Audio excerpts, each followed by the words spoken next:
Bonjour à tous, car cette vidéo s'adresse aux papas, aux futurs papas dont la femme est enceinte et qui veulent s'impliquer le jour de l'accouchement.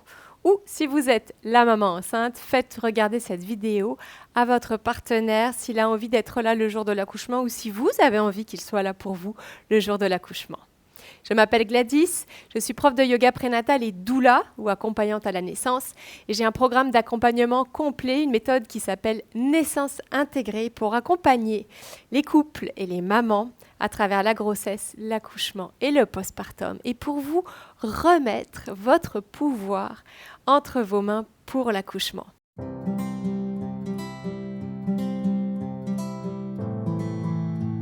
On demande aujourd'hui aux papas d'être présents à l'accouchement. Les papas eux-mêmes ont envie d'être là pour l'accouchement. Mais que faire ? Quel papa sait quoi faire pour accompagner une femme enceinte ? Nous-mêmes les femmes, on n'en sait rien.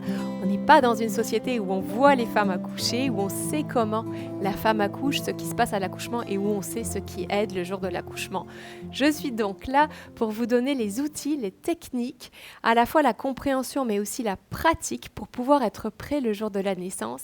Ça va non seulement vous permettre de créer une complicité, d'être incontournable le jour de la naissance pour votre partenaire, mais aussi de garder un souvenir incroyable, un souvenir plus joyeux, un souvenir de complicité de la naissance de votre enfant.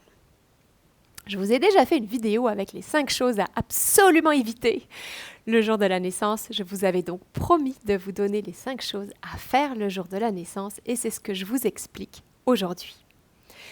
Première chose à faire pour vous, les futurs papas, le jour de l'accouchement, contactez votre part féminine.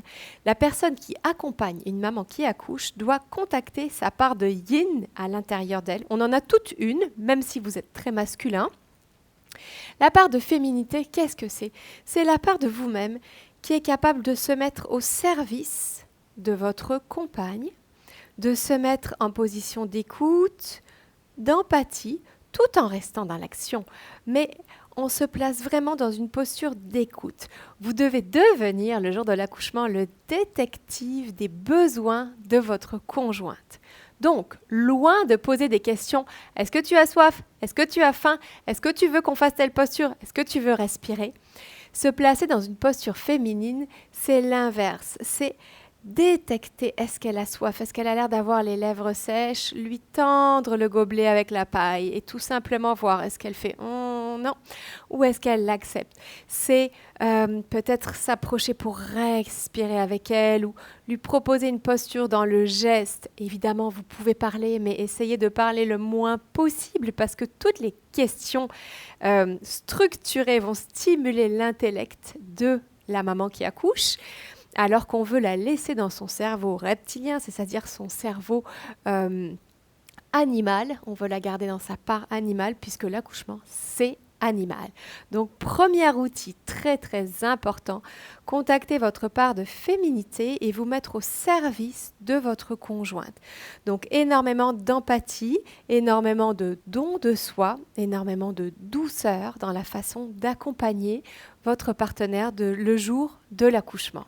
Cela veut dire aussi, pour les mots que vous allez lui dire, préférez des mots de gratitude aux mots de performance. Je sais que pour vous, les hommes, il est plus facile de dire « Vas-y, je sais que tu es capable, lâche pas, continue », comme quand on encourage un marathonien ou quelqu'un qui fait une performance. Mais là, on est beaucoup plus dans la gratitude. Préférez les mots d'amour tels que « Bravo »,« Merci pour ce que tu fais, merci ». De mettre notre enfant au monde. T'es belle, je t'aime. En tout cas, soyez créatifs, mais mots d'amour, mots de gratitude à la place des mots de performance. Tout ça va dans la première grande clé qui est contacter votre part de féminité, votre énergie féminine. Deuxième grande clé pour accompagner une femme qui accouche, préserver son environnement. L'environnement, c'est tout ce qui est autour de la maman qui accouche, tout ce qui ne dépend pas d'elle-même, c'est-à-dire la lumière, les sons, l'ambiance, tout ce qui nous entoure. La maman qui accouche a besoin d'un environnement extrêmement protégé. Pensez à l'environnement dont on a besoin quand on fait l'amour, un environnement romantique, des lumières feutrées, des sons doux, personne qui nous regarde, personne qui nous interrompt, surtout pas quelqu'un qui nous stresse avec une question ou de la peur. Donc préservez son environnement, voyez ce que vous pouvez faire et pensez-y avant de partir à la maternité, pensez-y dès la grossesse maintenant, qu'est-ce qu'elle aime, qu'est-ce qui fait qu'elle pourrait se sentir à l'hôpital comme à la maison, dans un cocon de douceur, dans un cocon qui ressemble à une ambiance romantique. Alors ça va être les lumières, si vous arrivez à l'hôpital, tamisez les lumières, coupez les lumières, ou alors laissez juste une petite lumière dans un coin, juste la salle de bain entrouverte. Baissez les stores si c'est dans la journée. Si vous arrivez pendant la nuit et que le soleil se lève, baissez les stores, fermez les rideaux, n'hésitez pas. Vous pouvez mettre de la musique douce si elle aime. Vous pouvez mettre une chandelle si elle aime ou des senteurs que vous aimez.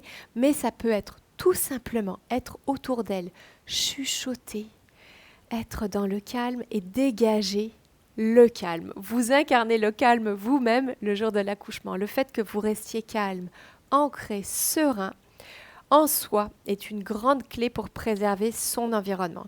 Et vous allez voir que l'environnement, c'est contagieux parce que lorsque vous et votre compagne êtes dans une bulle de protection, une bulle d'endorphines, les hormones de l'accouchement, les hormones du bien-être, une bulle de bien-être et de détente, eh bien, le personnel médical, les sages-femmes, les infirmières, les médecins qui vont rentrer, vont tout de suite se calquer sur votre énergie pour chuchoter, pour préserver, pour respecter cette ambiance que vous aurez créée. Donc c'était la deuxième grande clé, préserver l'environnement de la maman, un environnement de protection, de sécurité et de calme. Troisième grande clé, faites les gestes qui font du bien. Touchez-la de façon à ce que ça lui fasse du bien. Ces gestes-là, vous pouvez les apprendre. Il y a des massages bien spécifiques qui soulagent énormément le jour de l'accouchement.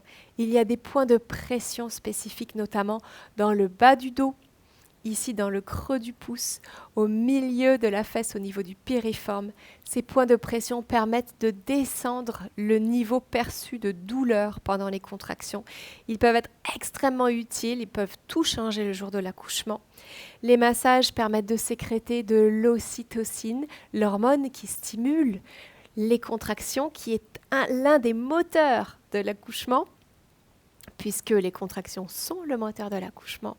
Donc touchez-la comme il faut, touchez-la pour l'accouchement, les massages spécifiques et les points de pression. Ça va lui permettre non seulement de continuer à sécréter, d'encourager cette sécrétion d'hormones de l'accouchement et également de baisser le niveau de douleur, donc d'avoir une meilleure expérience de l'accouchement. La plupart des femmes adorent qu'on les masse et qu'on leur fasse des points de pression le jour de l'accouchement. Dans une petite minorité, eh bien, n'ont pas envie d'être touchées. Dans ce cas-là, vous le saurez très tôt. Donc, troisième point, touchez-la comme il faut. Généralement, les points de pression, les points appuyés vont être appréciés pendant les contractions et les points plus doux, les massages, les effleurements vont être préférés entre les contractions. Dans mon programme Naissance intégrée, dans mon atelier accouchement chez Coiffer, dans mon deuxième atelier gestion de la douleur, je vous enseigne ces points-là. Donc n'hésitez pas à me contacter si vous avez envie d'apprendre ces techniques-là, si vous ne les connaissez pas encore ou que vous avez envie de les réviser pour un deuxième ou un troisième bébé. Quatrième point, respirez avec elle. Au lieu de lui dire de respirer, je vous avais dit dans les 5 choses à éviter, ne dites pas à une femme « respire » en lui frottant le dos. Ça ne marche pas, ça va juste lui taper sur les nerfs. Respirez avec elle. La respiration de l'accouchement, expire, bouche molle, c'est un grand soupir. Les sages-femmes disent bouche molle, col mou. Donc il y a un lien physiologique entre l'expiration, bouche molle, le soupir, mâchoire détendue et l'ouverture du col. Pour aider une femme à accoucher, pour l'accompagner, le plus important, ce n'est pas de lui demander de respirer, mais de respirer avec elle. On peut tout simplement lui prendre les mains, se placer en face d'elle sans lui souffler dans le visage et En respirant avec elle. Elle comprend intuitivement, on vient la tirer avec nous vers la respiration de l'accouchement, on vient la ramener, l'ancrer dans cette respiration qui est la plus utile à l'accouchement. Expire, bouche molle, toujours pendant les contractions, pendant toute la durée du travail. Les sons graves sont également extrêmement utiles. Je vous les apprends d'ailleurs dans l'atelier Accouchement où c'est quoi faire. Il est important que vous appreniez à faire des sons graves avec elle pendant la grossesse pour pouvoir le jour de l'accouchement les faire très naturellement avec elle et la ramener dans les sons graves. Toujours le jour de l'accouchement. Ça, c'est en règle générale pour toute la durée du travail. Pour ce qui est de la phase de poussée, qui est une phase un peu à part, la dernière phase avant l'arrivée du bébé, on est dans d'autres hormones, on est dans l'hormone de l'adrénaline, on a une respiration qui est différente et on n'aura plus besoin de faire les points de pression, mais vous pouvez quand même, vous les papas, venir apprendre, notamment dans mon atelier ou dans un cours de préparation à la naissance, comment la soutenir, comment l'aider à se placer et à respirer pour la pousser. Nous avons donc parlé, premièrement, de contacter votre énergie féminine pour vous placer au service de votre compagne. Deuxièmement, de préserver un environnement qui soutient les hormones de l'accouchement. Troisièmement, de toucher votre partenaire comme il faut pendant et entre les contractions. Quatrièmement, de respirer avec elle et de faire des sons graves avec elle. Cinquièmement, restez toujours présent avec elle.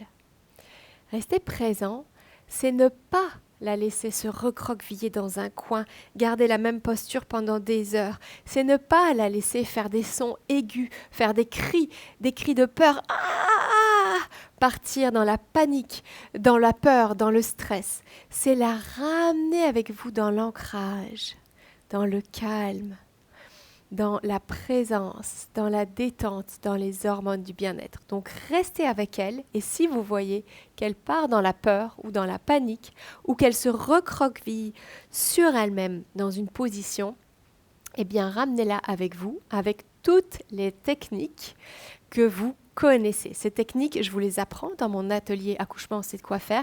Il y en a 7, mais vous pouvez déjà les apprendre par vous-même. Vous en connaissez déjà probablement l'expire bouche molle, la respiration, les sons graves, les techniques de massage, l'acupression et bien évidemment les positions à deux ou seul que vous pouvez aider votre partenaire à prendre. Je vous encourage à l'aider à changer de position au moins toutes les demi-heures pour favoriser la progression du travail.